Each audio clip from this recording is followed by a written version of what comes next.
Right now in early 2026, nearly 75% of average families cannot afford the median home price in America. That is a absolutely terrifying statistic. You take one look at your bank account and you see only a $50,000 salary. You then look at the market and see the mortgage rates at nearly 6.5%. This is where you feel stuck. You feel the door to homeownership has slammed in your face. But here's the actual truth. The people that are telling you they need a huge income are dead wrong. Those people are playing by the old rules. There's a different game being played by investors that allows you to buy assets even when you think you're broke. Today, I'm going to show you the exact mathematical path to buying your first rental property even with a $50,000 salary. We're going to break down the loans, locations, and the loopholes to help you. Let's take a start by looking at your reality. You earn $50,000 a year, which breaks down to about $4,100 every single month. And that's before taxes. After the government takes their cut, you're left with about $3,200. You see, the traditional advice says that you should save 20% for a down payment. On just a decent starter home of $200,000, that's $40,000. If you try to save $500 every single month, it would take you over 7 years to save for that down payment. But by that time, the home prices have doubled. That path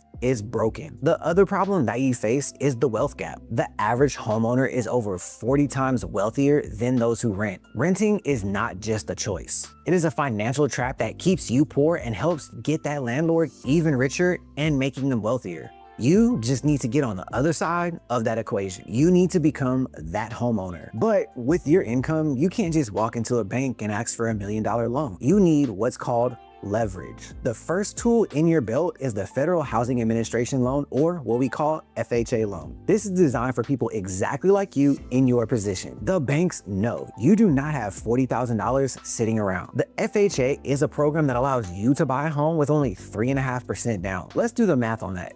Let's say you find a property for $200,000. Your down payment is only going to be $7,000. That is definitely achievable, more than that 20%. You can save that within a year or two and even use your tax refund. The best part is you can also get that down payment as a gift from your family member because the FHA will allow that full down payment to come from a gift. But the down payment is not your biggest hurdle. The biggest hurdle is actually your monthly income. You see, banks have this strict rule called debt to income ratio, or DTI. They generally don't want to see your total debts exceed 43% of your gross income. On a $50,000 year salary, that is about $1,790 per month. If you have a car payment of $400 and student loans of $200, you only have about $1,100 left for a mortgage. Here in 2026, finding a house for that cheap is going to be almost impossible. That is where most people quit, but not you. This is where you're going to get smart. You are not going to go out and buy a single family home to live in by yourself. That is a luxury item that you cannot afford. Yet, you're gonna start with buying a small multifamily unit like a duplex. A duplex is one building that has two separate units that are attached to it. You're gonna live in one unit and rent the other. This strategy is called house hacking, and it changes the math completely. When you apply for this loan, you can use up to 75% of the other unit's rent to count towards your income. This is called the 75% rule. Here's how it works. You find that duplex for maybe $150,000 to $200,000. The mortgage payment might be around $1,300, $1,400, and that looks a little too high for you on your salary. But let's say the other side of the duplex rents for $1,000 a month. The bank takes this 75% rule and uses $750 of that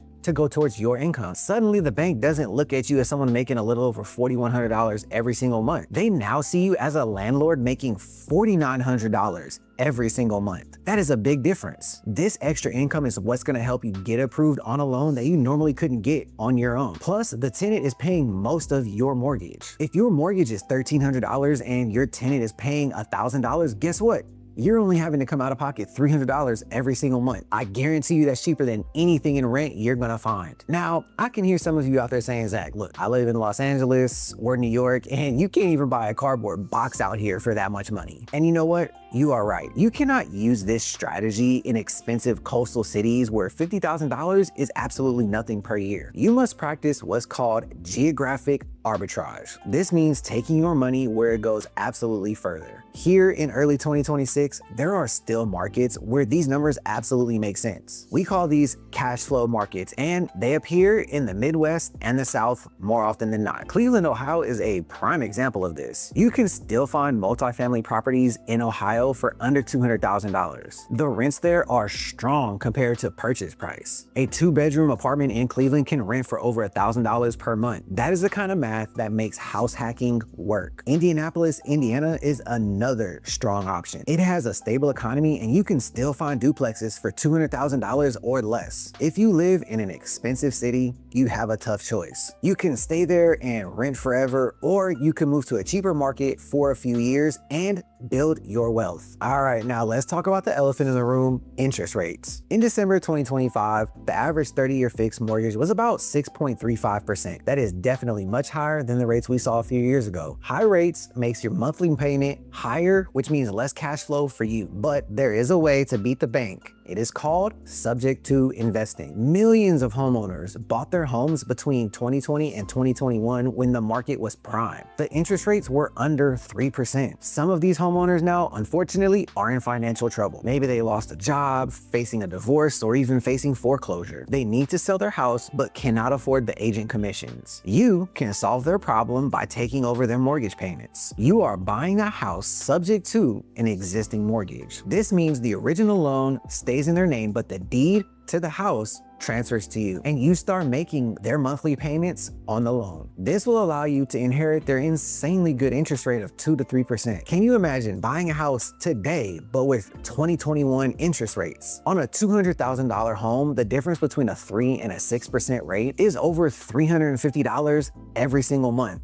That is pure cash flow in your pocket. However, you must understand the serious risks before doing it. The biggest danger is something called the due on sale clause. This is a clause that states that the lender, at any time that the mortgage is sold, can demand the full amount due immediately. If the bank finds that the deed has changed names, they could immediately force you to pay the full balance on the loan. If you don't have that kind of cash, they will foreclose and force the sale. You also need to be careful of home insurance, because if you change the policy name, the bank could notice that and get suspicious. You must work with a specialized title company and possibly use a land trust to hide the transfer and protect yourself. Now, if subject to sounds too complicated, there are other government programs that'll help people with a modest income. The first is the USDA loan. This is from the United States Department of Agriculture. It is designed to help people buy homes in rural areas. But the definition of a rural house is very loose. Many small towns just outside of a major city do qualify. This type of loan requires 0%. That's right, 0% down. This means you can get into a house with little to no money out of your own pocket. All you have to do is check the eligibility map to see if that house qualifies.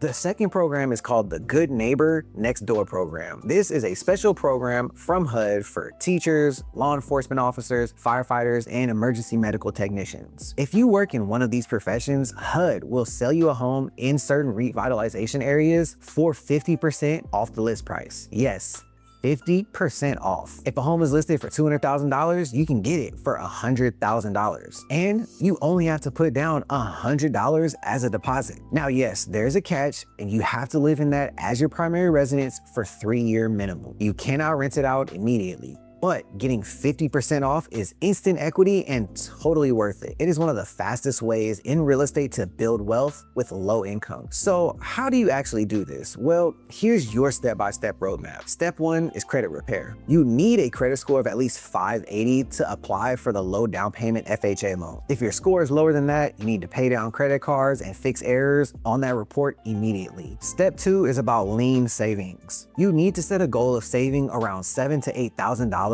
right now. This will cover your 3.5% down payment and some of your closing costs. On a $50,000 salary, yes, this means sacrifice. You need to cut every unnecessary expense from your life. No eating out, no new clothes. Live like a student for 1 year so you can save and live like a king later. Step 3 is your pre-approval letter. You want to go to a lender who knows about these investment properties. Tell them you want to use an FHA loan to buy a property for 3.5% down. Ask them to run the numbers using the projected rental income, and this will let you know exactly what your budget is. Step 4 is the hunt. Set up alerts on Zillow and Redfin to give you these alerts when these multifamily units become available. You want to look for properties that have separate electric meters and that are in decent condition. You don't want a major fixer-upper unless you are very handy with tools. Step 5 is the offer. When you find a deal, don't be afraid to negotiate. At the end of 2025, inventory was rising and houses are sitting on the market way longer. Sellers are absolutely motivated. Ask the seller to pay more of your closing costs to keep more cash in your pocket. If you want to see the exact way I analyze every single one of my investment properties, then click the link down in the description below. If you found value in this information at all, click the like button. Don't forget to subscribe and share this video. Let me know down in the comments, which market are you thinking about moving to and investing in?